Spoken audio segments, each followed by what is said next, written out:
Yo fam, good day! Magluluto po tayo ulit ng ating ulam. Ang ating menu for today ay potserong baboy. Ilalatag ko lang lahat muna ang ingredients na ating gagamitin for today. Siyempre may pork and minsan para mas malasa. At yung makikita nyo, kinumpleto natin lahat ng gulay dyan. Siyempre ang habol natin is masarap na, masustansya pa.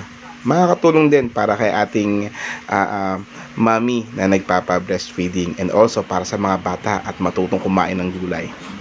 So, ang ginawa ko dyan, unang-una is nag-init na mantika at nag-isa ulit ng mga sibuyas, bawang, kamatis at naglagay ako ng chorizo. Ewan ko kung kayo gumagamit din ng chorizo pag nagpopotsera, pero ako nag-decide ako na maglagay ng chorizo para mamaya pag kumukulo na makakadagdag ng parang smoky flavor effect. Nabasa ko yan sa internet habang nag-research ako on how to do it. So ayan, konting halo-halo lang. And then after na nating makita na medyo parang nag-golden brown na yung baboy, naglagay na ako ng mainit na tubig. Tapos paminta, laurel at patis. Then naglagay na ako nung stock ng celery. And yan. Behind the camera, yan si Joaquin, tumutulong talaga sa akin yan pag nagluluto ako. Good job ka, anak. Then pangalawa, nung unang kulo, naglagay na natin yung pork and beans at saka yung tomato sauce para pakuluan ulit natin sila hanggang sa lumambot yung baboy at para kumapit din yung flavor dun sa meat.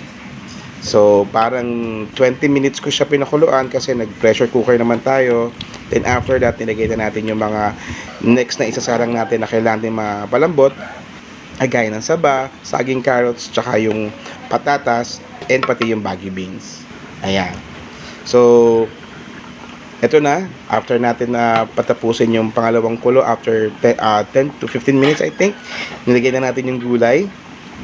Dito, hindi ko to masyado ino-overcook yung mga gulay kasi ako, isang lutuan kami mula umaga hanggang gabi na yan para matipid na din sa pagod at sa oras ng pagluluto. Tinatapos na natin. Kung makikita nyo, talaga namang ang bango niyan habang sinasalin ko yung sabaw, ang bango. Naamoy ko yung celery, naamoy ko yung tomato sauce, naamoy ko yung chorizo. Lahat sobrang nagko-complement talaga. So, nakachamba na naman tayo. Ito yung finished product natin. As you can see, napakalasa at yung baboy dyan sobrang lambot. Hindi mahihirapan kainin ng mga bata. And at the same time, hindi naman overcook yung ating gulay. So, ito po ating finished product. Sana po may matawa at patakan. Sarap. Like sabaw-sabaw? Sarap! So refreshing. Excited ka ka? Sabaw test! Sarap. Pasado. Sabaw test! Hindi natin kung pasado din kay Boss Biax. Sarap. Pasado? Alright. Happy? Wait ka! Baka naman!